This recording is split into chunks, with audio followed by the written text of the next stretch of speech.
There are quite a lot of you on the line, so what I might ask you to do is just hold the conversation in terms of the questions until the end of the webinar, and then I'll take whatever questions you may have. So do you tend to struggle with increasing pressures on you as a leader and maybe lack the skills to lead, or you might have the skills to lead but just feel absolutely overwhelmed with anything that you're doing? Do you feel, for example, that you're under a lot of stress and that you're really overwhelmed with changes that are happening, particularly in the community sector in Australia? There's a lot of changes with the advent of the NDIS and funding changes. So there's a lot of stress on leadership in the community sector. Do you often find that you struggle with ongoing uncertainty and changes happening around you at work? And there's a lot of organisations that seem to be going through a lot of change at the moment. It's quite bizarre, but lots of leadership change, lots of organisational change. You know, people, for example, moving in, people moving out of organisations. So there's a lot of change everywhere. And do you find that you lose your good staff due to uncertainty, bad communication, or office politics? Now, those areas, those four that I've just mentioned, are some that a lot of the organisations we're working in we see. Obviously not all of them, but these are the sort of things that I was wanting to address today and just talk to you about how you can improve your leadership or lead with impact when you have some of these issues. This was one of the things with some of the things we've been doing with organisations recently, where would you like to go from 100 to no more than 4 complaints a month? This is what we did in a community-based organisations, goes from a threat of redundancy to CEO in less than 9 months. That was one other organisation we worked with, which I'll explain a little bit more about in the webinar as I move through. Go from losing clients to getting more clients each month. And I think most of that really depends on leadership. Not all of it, obviously, but a lot of it does.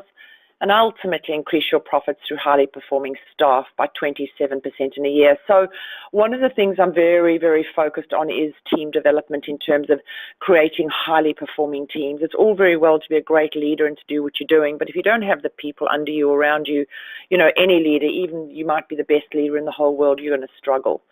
And so I often think that it's really highly performing teams that drive levels within organizations to achieve what they're supposed to achieve.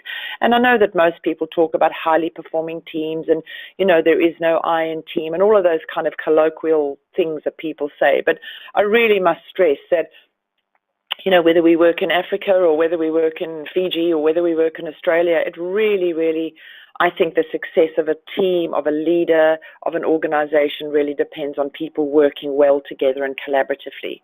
But we don't often see that, interestingly enough, and I'll explain a little bit more around that as I move through the webinar. But I also see that sometimes in the organizations that we're working in, that sometimes it's a perspective of the leader themselves that doesn't really help the team. And I always say when the CEO or leader says to me, look, we're really struggling with, you know, low performing teams and these people don't behave. And, you know, there seems to be a lot of mediocrity, ladies and gentlemen. Wherever we go, there's mediocrity. Reports come in late, people don't do things on time, silos, people moaning and groaning about each other. And I always say that really maybe part of the reason why teams aren't working well is because the leadership isn't doing as well as it could or might not have the skills that it needs to do as well as it could.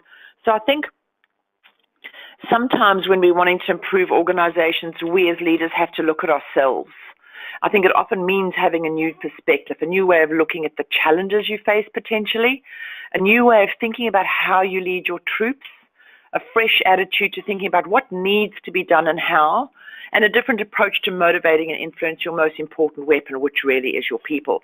And I think I just wanted to make a comment here is that, you know, I think what happens a lot of the time in leadership is that we're so busy doing what we do and trying to get through each day that we don't really have the time to take ourselves outside of our role and really reflect and think about how we could do things better.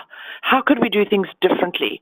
What more could we do to inspire the troops, or certainly what more we could do to not tolerate mediocrity? And I think sometimes for leaders there's a difficulty in that, because if we're honest with ourselves, if our teams are not working as well as they should be working, then I think we need to say to ourselves as leaders, we're part of the problem.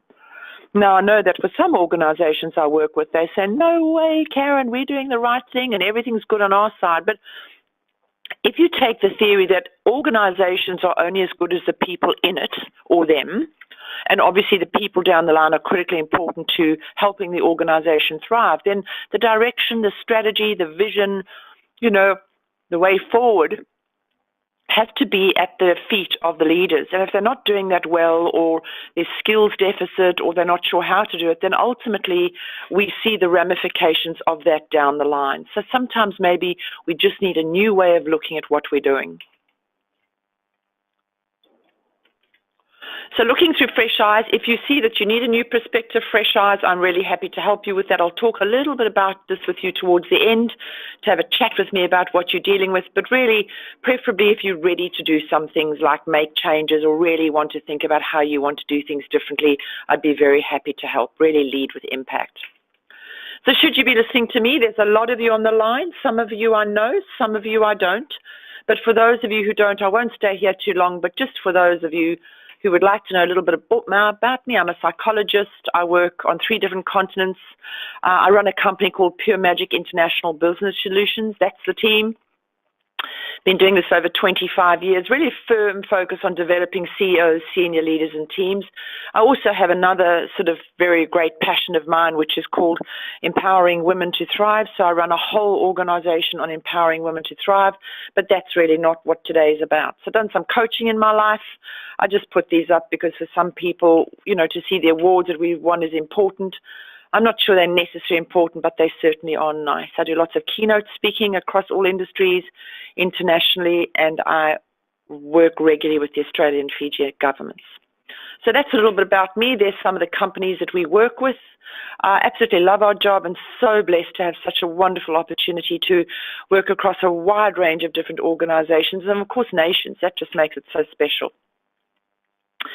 But it was in 2000, and it's really after more than 20 clients or patients in a week, I actually realized that my mission was just to work in organizations. I was doing, life coaching, I was doing counseling, I was working with marriages, and I was working in organizations. And I just realized actually my mission was probably to work in organizations because the source of anxiety and mental health issues seem more in the workplace than at home.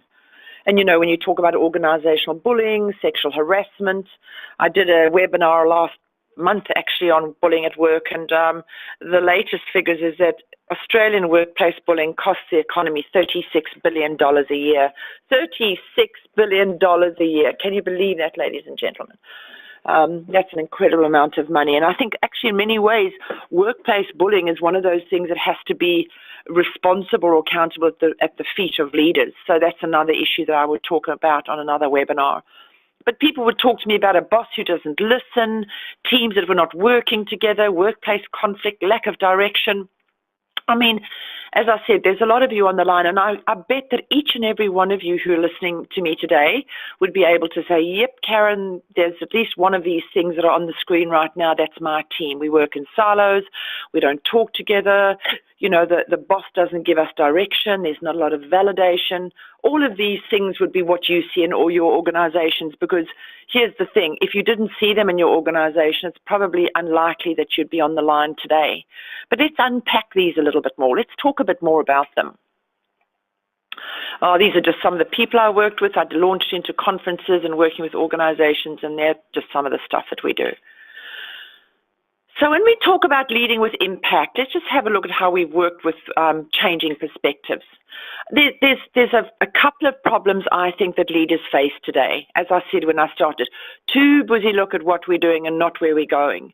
And I think a lot of the organizations that we go and work in, and we work across government, educational organizations, community, private organizations, there's a lot of basically doing, but not a lot necessarily of visioning, which is looking at where we're going.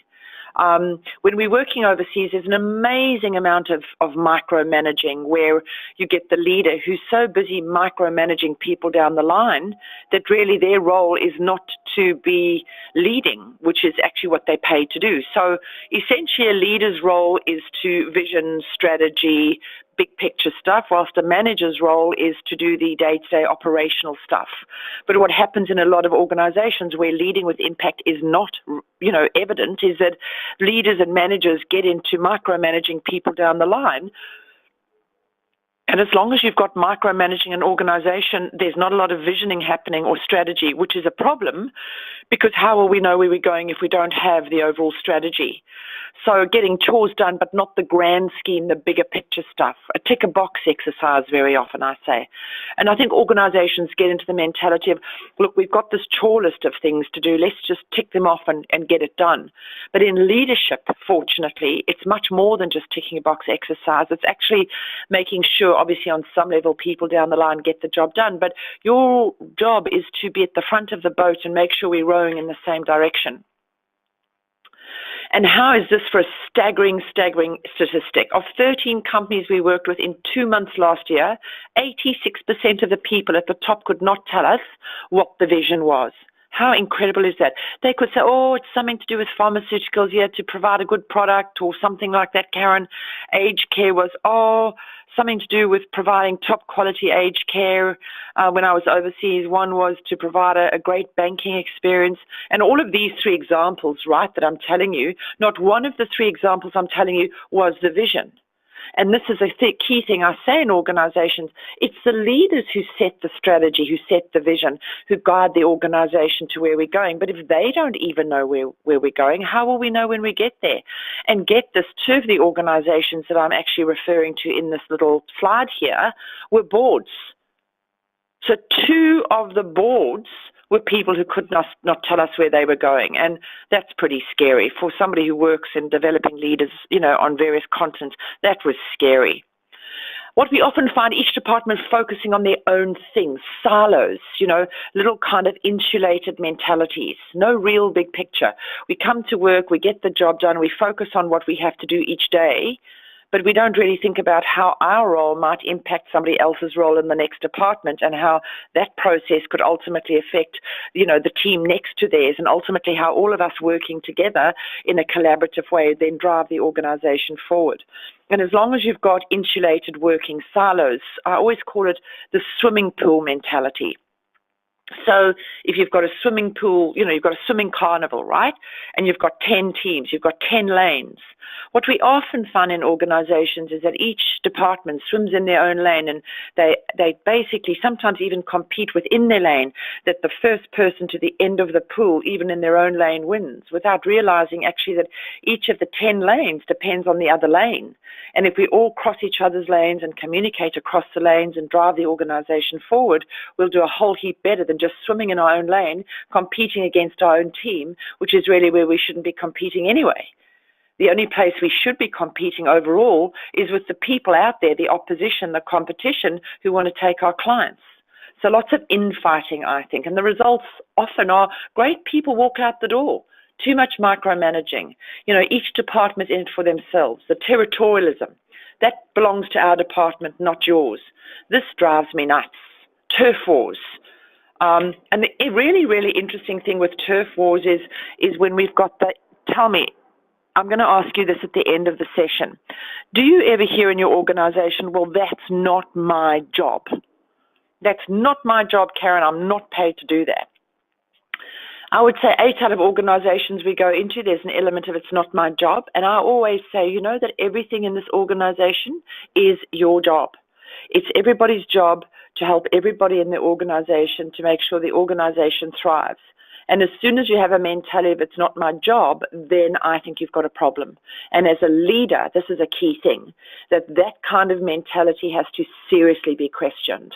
And if you continue to have those kind of attitudes and mentalities down the line, I often ask, well, do you really want that kind of attitude in your organization? Is that the behavior that you want? And of course, when you've got all of these different things, the organization is not taken systematically forward, in the boat going in the same direction. And often what you get is frustrations, lack of communication. Oh my gosh, I want to write a book before I die about organizational egos.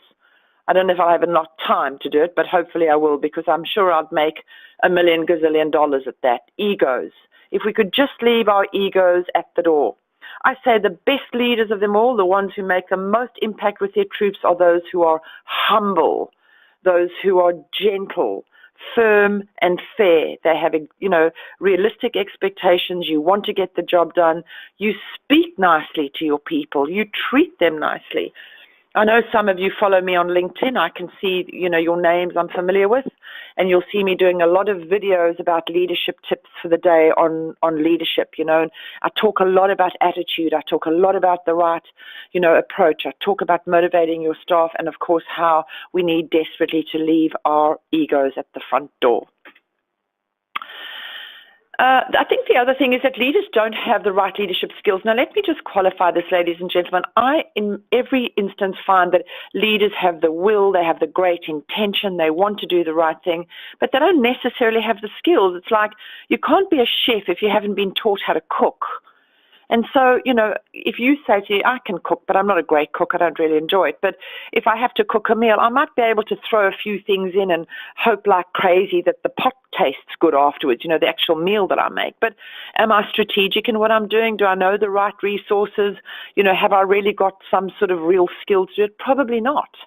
And so I think a lot of leaders that we come across in all sections, in all countries, is people get to the top of organizations because they're technically sound.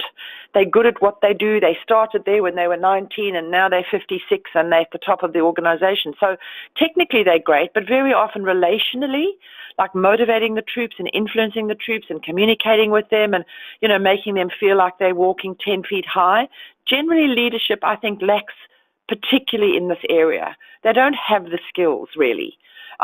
So when we talk about skills, what do you need to do? Generally to upskill people. The better people understand what to do and how to do it and are measured to achieve what they are supposed to achieve, the better the outcomes are. But you can't expect people to lead with impact if they don't have the skills. So let's talk a little bit about Bob's Hardware. Oh my gosh, Bob's Hardware. Obviously it's not Bob's Hardware, it's a real company. I'm giving an organization, fictitious name. Dysfunctional board. Well, this board, for example, they would meet every month, but some of them wouldn't come. They wouldn't sort of send an apology. Some would arrive late. Some just, didn't want to be on the board. I remember asking the board once, why do you meet? And they said, oh, we meet for, really to have a chat and a monthly meal. And I said, so do you understand about what the role is of the board? Yeah, we know we got to get together and talk about the organization and, maybe decide some strategies. Well, do you know that each and every one of you around the board has a role? Do you know that you have key performance indicators? Do you know that you're responsible for this company should something go wrong? And two of them on the board had no idea. Often what you get is that the dysfunctional board then start to micromanage the CEO, which is a no-no. Why have a CEO if the board's going to run it? Nothing seems to get done properly in this particular organization. They never had enough clients, partly because they were too busy, I think, arguing with each other, and there weren't enough structures and policies and systems and processes. And this was the most amazing thing. I mean, I've been doing leadership and team development and executive coaching for decades, but I have never in my life had a board who fired the CEO in front of me. It was just bizarre. So I was asked to come in and do some governance training, which I did, and I'd been there for about an hour, and the board, the chairman of the board, turned around and basically fired the CEO. Now, beside that being unethical, it's actually also illegal. But it'll give you an understanding really of what I was dealing with on the day and how would then an organization thrive like this, people? It cannot thrive. And if you look at this, the problem starts at the very, very top, the board. And as long as you've got a board and a CEO, an executive team that is not working well together and pulling well together, you're not going to have a thriving organization in any way, shape, or form. You, for example, might be a profitable organization, but over time it'll work against your profits. You might be a not-for-profit that relies on funding, and you might get the funding, but will you be highly efficient and highly, sort of strategic in the way you work? No. And ultimately, both of those organizations will lose good people, and that's the problem. And for this particular organization, I was told, please fix it. Well, that was an interesting job. We did fix it, but it took us a long time, and movement certainly from the board level down. Here we go. Problem number 3, it's not my job. There you go. How many times I heard this in organizations in 2017. I should have counted last year. I forgot to. But then, so 207 times across different organizations. And this is the question. If it's not your job, then whose job is it? An example, I'll quickly give you one. I was sitting waiting to speak to a CEO who wanted some coaching. I'm in the reception area, and there was a piece of tissue, but a large piece of tissue, on the floor between where I was sitting in the reception and the office, the doors going back to where the office staff and the CEO were located. And I sat there for 20 minutes, 20 minutes, and there would have been, let's not exaggerate, 30 people who walked in and out of that office, and they walked over that piece of tissue, right? Now, it's a silly example, ladies and gentlemen, but it's a great example because it indicates attitude. And in the 20 minutes that I was sitting there, do you know that not one person picked up that tissue? Not one. So as the CEO came out and I got up, I picked up the tissue and I said to the receptionist who saw the tissue, because she also walked over the tissue, I said to her, why didn't you pick it up? And she said to me, well, because it's not my job, it's the cleaner's job. And I remember saying to her, that's not the attitude to have, because it is your job. Actually, the reception area is your office, so to speak. And she just looked at me in a very glaring way, but it's attitude. And I think that's one of the big, big issues that leaders today have to address in order to make great impact with their troops down the line. Do not let bad attitudes slip by. Always, always confront attitudes that are not exemplary. And of course, if we keep allowing people to think it's not my job, well, you'll lose top-class people who are tired of working in an I don't care attitude. You will get a downturn because it's not just one person. It's ultimately, if you've got people after people after people saying it's not my job, it's not my problem, well, then your organization is going to be full of silo mentalities of people with the not my job attitude. Things won't get done. Customers walk out the door, lose job, lose company. I say that, but harsh, but truthfully, lose house. Problem 4, I find, and these problems that I'm talking about are leadership problems, because they are down the line. They might be top of the organization or down the line, but they're still leadership issues. So in order to lead with impact, we have to address these issues. So silos, I mentioned just now about the swimming pool. Sally and Tim are a classic example. Oh my gosh. So one was in sales, one was in marketing in a large organization that we were working in. And sales and marketing generally work hand in hand because that's what they do. They're part of the same sort of area of getting and attracting and keeping new clients. But they were both involved in their silos. So I'm marketing and I'm sales, and never the two shall meet. They ignored each other or tolerated each other at best. And what I often found with them when we first started, until I actually addressed it with these two, was that there was this ongoing competition, competitiveness, wanting to be in the boss's good books, and I'm better at marketing and I'm better at sales, and they just didn't appreciate that if they try and outdo each other or outcompete each other, the whole team struggles, the organization struggles, as it did. And the one time Sally said to me, well, that's the problem, Karen. We're the best department having to rely on the worst. And as long as you've got that kind of negative attitudes and that critical mentality, we're going to struggle. Communication struggles, issues aren't solved. Of course, productivity suffers because marketing and sales in this example aren't working well together, and profits are lost. So, and in fact, this particular organization lost a really good client. They lost their biggest client because they just didn't get the job done on time because there was too much infighting. 7 people lost their jobs because there was a downturn in the organization. They didn't have enough money. Profitability suffered. Obviously, the reputation suffered, etc. They lost 2 more clients 8 months later, and then we were asked to come in at this stage. So where does the issue lie? Then we have a lack of collaboration. We just don't work together. John's Juice Company was a great example we worked with, relied on tenders to operate, so they were more in the not-for-profit sector of this organization. And so, the tenders were key to organization's survival. But there were personal issues at the top leadership level, where 2 of them didn't want to work with each other because they didn't like each other. And both tell middle management to just get on with the job. The issue here is that you don't have to like people with whom you work, ladies and gentlemen, because sometimes we don't. And I think we need to be honest with that. It's not always going to be this kind of what they call a California love nest where we love everybody we work with. We don't. Some people annoy us, some people frustrate us, some people have different personalities. But here's the thing. The higher up in an organization you go, the more you have to have greater amounts of emotional intelligence and learn to work well with other people, even if you don't like them as much as you would like to, because that's what exemplary leadership is, that we work together regardless of whether we like each other or not. And one of the key things we always do is to get the team to create a code of conduct or a set of behavioral guidelines that outline how we behave together. And we all stick to that because we actually assess each other with those. We actually assess each other in our performance appraisals with how we work together, not necessarily how we like each other. But, they don't lead. In this particular org, there was no leading, there was no follow-up, and the outcome was no checking, no care, tender proposal not properly submitted, no funding secured, and 24 people had to leave the organization.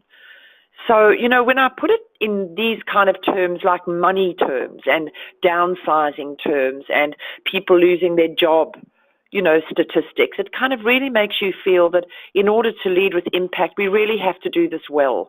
We really have to understand what to do better. We really have to be exemplary leaders in our own right in order to do that. Lots and lots of blame game.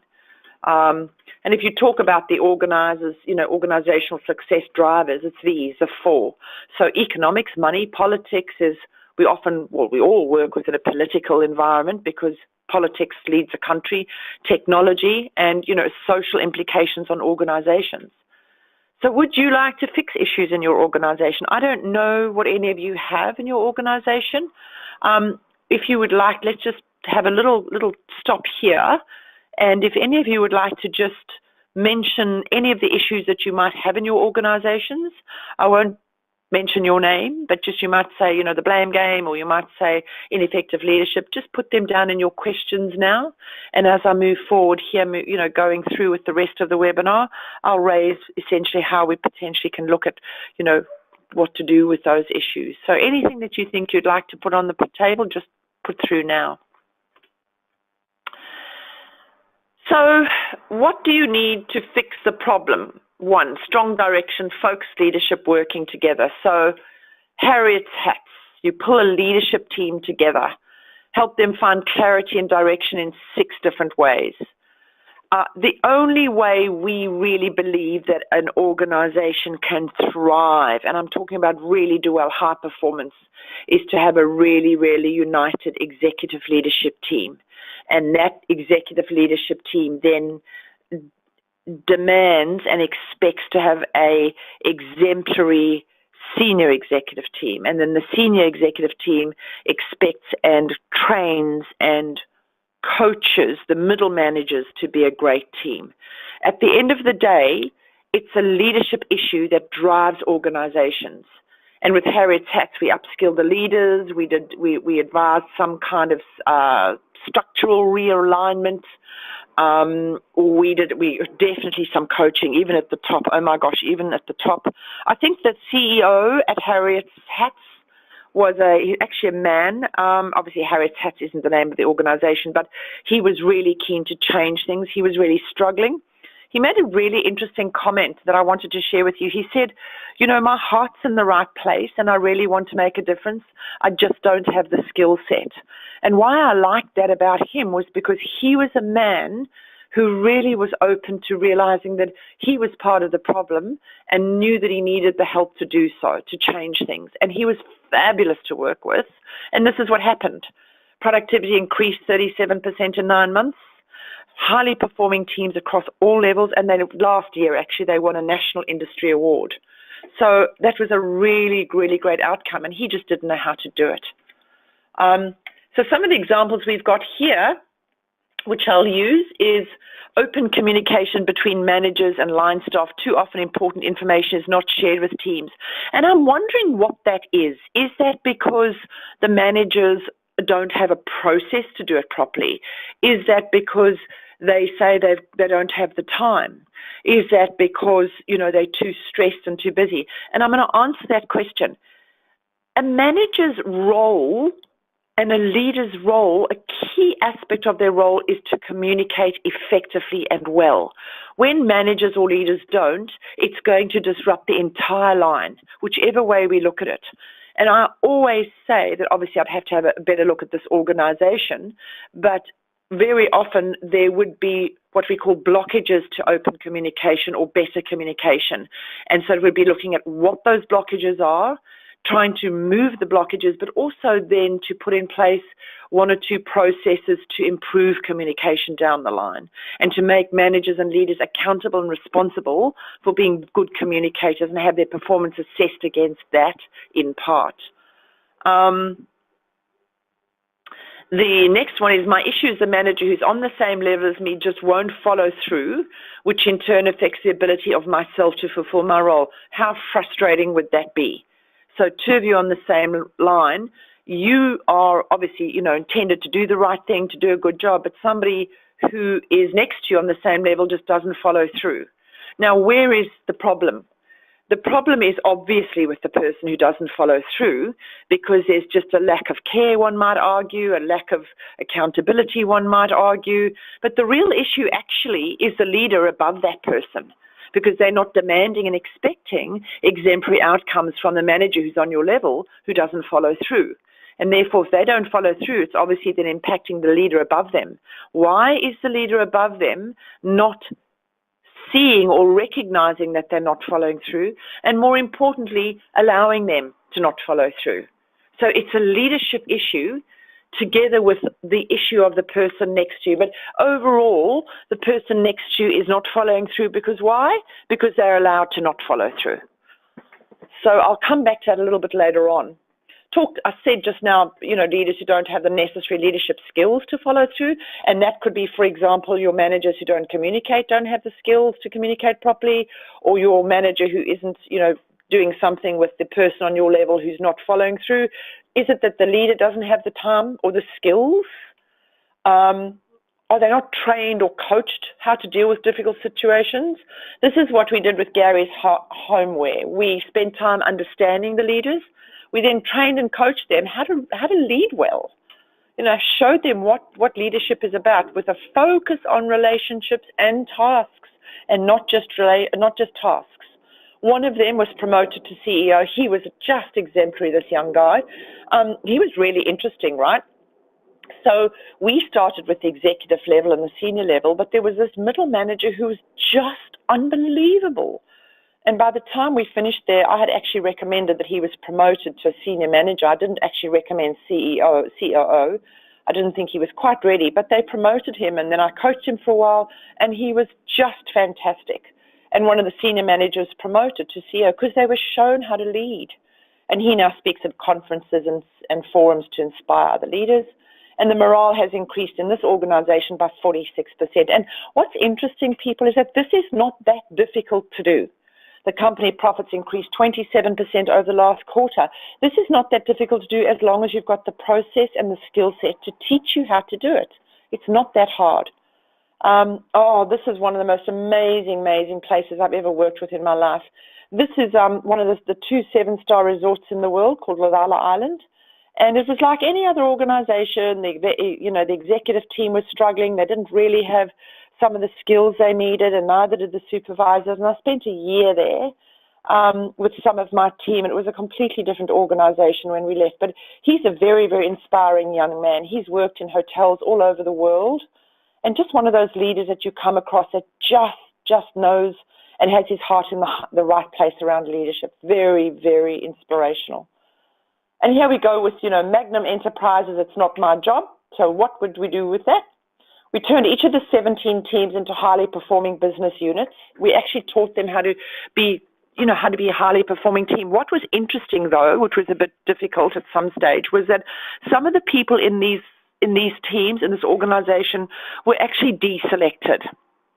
And I use the word deselect as opposed to, got rid of, terminated, or fired. I hate those words. So, and the reason why was because no matter what we did with them, their attitude was just really, really negative. And they were affecting the rest of the team. And even though they'd done a code of conduct together and they were being measured on it, it was just awful. We changed the people's perspective to, let's not criticize each other and blame each other, to let's work together and make this the most amazing organization. And I always say, even to you on the line, if you're not part of the solution, then you're part of the problem. And that became their motto actually on the factory floor. You had these huge posters. If you're not part of the solution, then you're part of the problem. And that's very, very much what I say often to leaders. If you are not fixing what the problem is, or if you're not being a, sort of person who's helping to solve problems in the organization, particularly because of your positional power and the higher up you go, if you're not helping solve the problem, then you're part of the problem. And if you're part of the problem, I guess the question is, well, what are you going to do about helping solve some of the problems and being, engaging and energized and, optimistic in terms of wanting to do that? We introduced strategies like rewards and recognition, employee rewards, all those kind of things. And the outcomes really were morale up 76% on the last survey a year ago. I mean, the point with that is that, to go up 76%, you must think to yourself, wow, they must have been rock bottom when we started. I think they were rock bottom when we started because 76% is an extraordinary increase. But overall, 76% or even 26%, it would have been an increase in where they were. Cross-functional teams are driving excitement and communication across the organization. We introduced a whole range of organizational development strategies, team briefing, cross-functional communications, a whole range of forums and processes as well. And they got 18 more clients in the last 7 weeks that we worked with them. Great organization. Solution to problem number 4, silos. Cross-functional communication is critical in organizations. So coming back to, the swimming across the swimming pool, coming back to open communication between managers and line staff, you have to have a process, ladies and gentlemen, where communication is systematic and strategic. When you've got, managers just communicating with their staff when and where and how, honestly, I could write books about how often that just breaks down. So we introduce a process into organizations where people and managers down the line have to communicate a minimum of once a month, but preferably twice with their staff, and it's measured and it's assessed. And of course, then you get enhanced collaboration across the organization. We implemented systems to help people communicate regularly, as I've just said. Got the rules right. The rules are clear and are keen and in organizations. If you don't have the rules right, how we will behave, how we will relate, how we will speak to each other, how we will do our jobs, that we will do our jobs on time, every time, that we will, work to the best of our ability, that we are measured on these things. If you get the rules right, you're 3/4 of the way home. Trust me. When we arrived, 4 people who resigned. When we arrived, we got 3 to stay because they actually needed to stay with a really, really good staff. Much better teamwork at the top of the organization and heightened staff morale. So those are some of the solutions that we introduced to silos. Silos are probably, I'll tell you, the 2 most regular things we find: silos and conflict. Down the line, people talking about each other. Those two would be the key things to resolve. Because I find that those are the 2 things really that become problematic down organizations. This is just a CEO that I coached. Wonderful, wonderful woman. She got the CEO of the year 2016. Communication, I never knew that. So this particular was a not-for-profit. We spent time understanding what the problem was, what the expectations of leaders and staff were, where the blockages lay and how they came about. And I think often really that, when you've got blockages in communication down the line, I don't think that they're intentional a lot of the time, ladies and gentlemen. I really don't. I just think that, there's not enough systems or processes or policies to do things smoothly. I think the world's a crazy place. Everybody's busy and everybody's got things to do and, trying to get through the day and trying to get through the KPIs and their goals. But in leadership, you don't have the gift of being too busy, because your job is to lead your people and make sure that you remove the blockages and make sure that you help them be the best that they possibly can be. And what we did was implement a range of communication strategies and processes, got staff at all levels involved.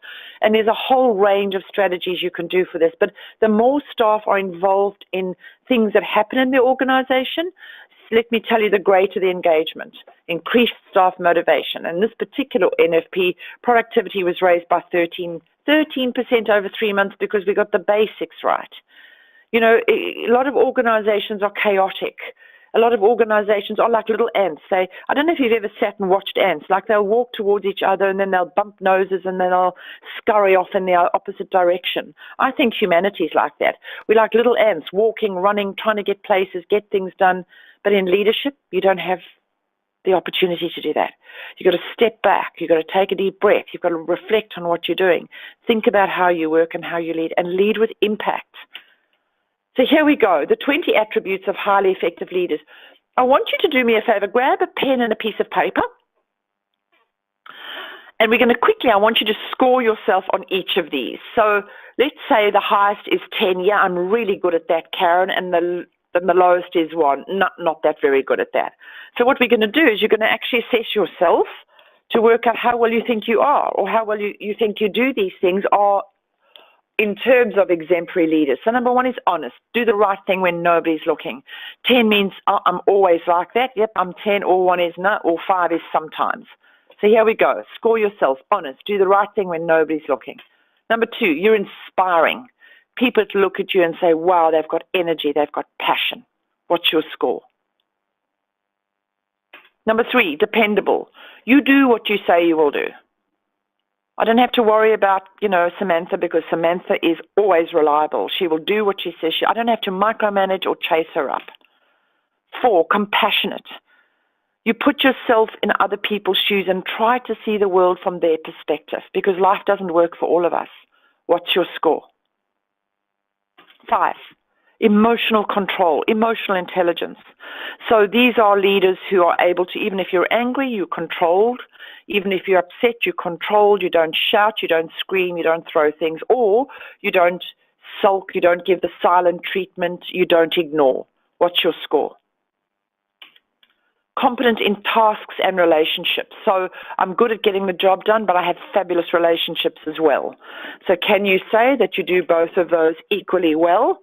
Or if not, then give yourself a lower score. Just remember, I'm not asking you what the outcomes of this are. This is for you to assess yourself. Or you could even get your staff to assess you. Fair in all your dealings. No favorites. What's your score? Number 8. Collaborative. Yep, let's do this together. Now, you might say, well, leaders do that, don't they? No, I've seen many leaders who work against each other, who criticize their staff, just horrible people, really, horrible behaviors. And what's your score out of 10? I think, divisive, antagonistic leaders are toxic in any organization. And oh my gosh, I had the worst incident the other day of a toxic leader I've had in years. It took my breath away. This person was so toxic. And why was he toxic? Because he had asked me to come back and give him an outline of what he thought that we could do for his organization. And I sent him an email saying, oh dear, I don't know what I did there. I sent him an email saying, I have this information for you, and I'm ready to see you when you would like me to. And I got this absolutely acidic email back saying, I just need you to know that I don't need you to promote your business, and if I want to use you, I will. I was so taken aback, and it took me, now this was emotional control, it took me a while, like it took the breath out of my sails, the wind out of my sails, and the next day I'd shown it to my business manager, and I responded with, I'm really sorry that you interpreted like this. What I was just doing was responding to the outcomes of a meeting that we had 2 weeks ago where you had asked me to do this, and this is why I was following up on you, following up with you to show you what we've come up with. But, please forgive me. I hadn't meant to do that. It just wasn't meant in the way that you interpreted it. And I sent the email. I haven't heard back from him, but what it has left me with is, I think he's a very dangerous man. I think, why? Because the attitude was unpredictable. It was very toxic. It was the way it was done. So if I think about all the 500 people under him in the organization, they're in for a ride. He's a new CEO. He's been there for 2 months. And I don't actually, even if he came back to us, I won't work with him because I don't like that attitude. It was just really unnecessary and unprofessional. So that's just a bit of a story for you to, think about people like that. Patient. Are you patient? Do you get frustrated easily, or are you patient? 10. Broad-minded, open to new things, happy to hear, things that others might come up with, new ideas. What's your score? Well, imaginative, creative. Do you think outside of the square, or do you tend to just have tunnel vision? Do you have vision for the organization or vision for your team? Do you know where you're going? Do you know how to take the troops? Do they know where you're going? Have you shared it with them? So if I have to meet them in a lift, could they tell me what the vision is for you and your team? Have you spoken to them about it? Are you positive regardless of what's going on? Or do you tend to be negative and down a lot, and your people think, oh my gosh, here comes my manager, I'm going to run for the hills because they look, unhappy today. Stands by their people, dies on the sword to defend your troops. Will you do everything you can to defend your troops, as long as obviously they're being ethical and, within the law? What are your scores? Are you reliable? Will you do what you say you will do? Persistent and tenacious, like you just don't give up. You help people, you help your staff, you're there for them. Or do you tend to, if you feel that, you're getting a couple of knockbacks, do you roll over and say it's no too hard? Are you determined, no matter what happens, I'm going to get this done?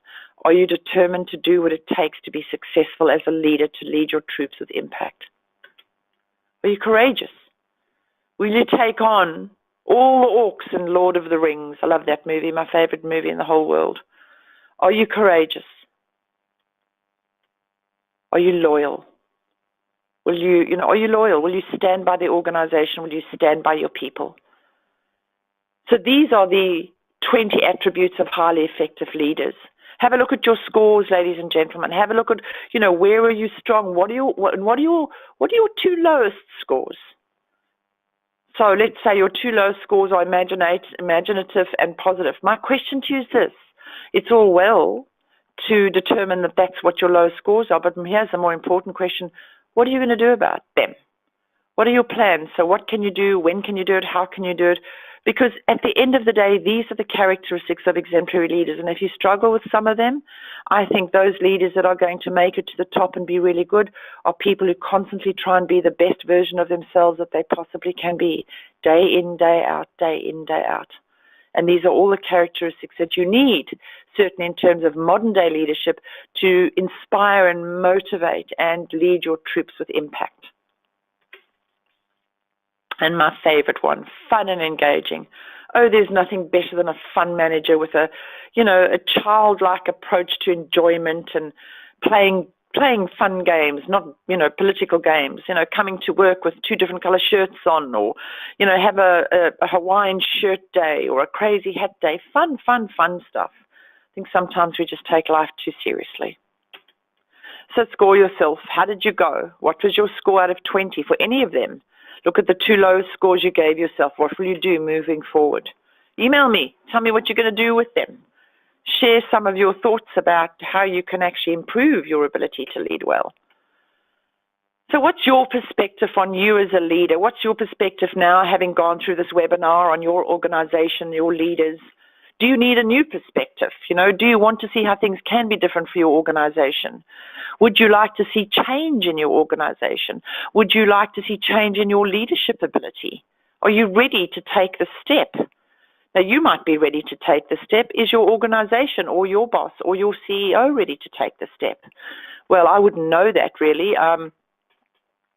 Only you would know that. However, I just had a thought then. I would be happy to come in and talk to your CEO or your executive, if you would like me to, at no charge whatsoever. It's just something I was thinking about actually that I'm doing at the moment. I didn't think about it earlier, but I run a 3-hour session on servant leadership and why it's important in modern day organizations. I normally run it just to give organizations an understanding of the style of leadership, and there's no charge involved in that. So if you're interested in that, just give me a call or come through to me via what I'm going to show you now, which is a link. So how can we help you? We run leadership and team development programs. We run 30 one-day staff and management programs. You're really, really welcome to have a quick squiz. Do lots of coaching and leadership retreats. And if you just go down to the puremagicbusiness.com.au, you can see exactly what we do. Download a free book, or you can just decide, right, you're going to book in a time with me. And there's a time trade link. MJ, my sturdy MJ, who's my marketing guru, will send you this link. But as I say, there's absolutely no strings attached to any of this. You're very welcome to just come on for a chat. I'm really happy to come into your organization and spend time there if you think it would help, having a chat to your leaders, your executive leaders, people down the line, and happy to run a servant leadership program. I just thought about that then. I don't know why I didn't think about it earlier. So it's been a pleasure talking with you this morning, or this evening. Actually, I needed to change that. Any questions, ladies and gentlemen? Oh, we've got 5 minutes. That was good timing. Are there any questions that any of you might have that I can answer for you now? If you don't want to come on to a time trade conversation with me. Any questions whatsoever? Okay, so I've got one question here. What happens when the executive team doesn't get along and it impacts the whole organization? That's such a good question. That is such a good question. And I think it comes back to what I was saying to you just now about the board in the aged care organization, who so often just, in this particular organization, just fight with each other at board level. And obviously, if people fight with each other at board level, you've got to think to yourself, wow, what hope does the rest of the organization have, right? But essentially what it really is, it then becomes a chair or a board issue, whereby the CEO and the board have to work out what has to happen. If the CEO themselves is a problem, then obviously it's a board issue, as in B-O-A-R-D, not B-O-R-E-D issue. But, you know, the bottom line is that some executives just don't get along. And if they don't get along, the question always is, so what are we going to do about that?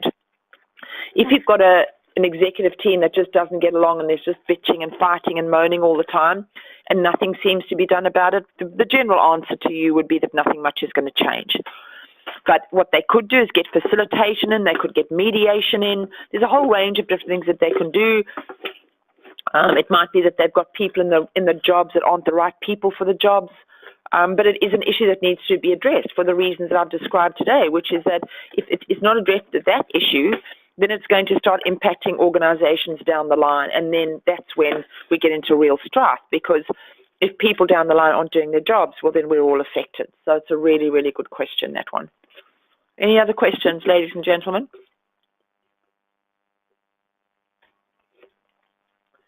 Well, I'll tell you what, it's now 12 o'clock. We've done really well. We've been here for an hour, and I'm really, really grateful for your time. So thanks so much. I really look forward to hopefully hearing from some of you. It would be great to chat, to work, to see you, to discuss some of the issues that you may have. So please feel free to come on and talk to me. I look forward to working with you in the future, and I'll get MJ to send you the link. So have a fantastic day, and God bless. See you soon.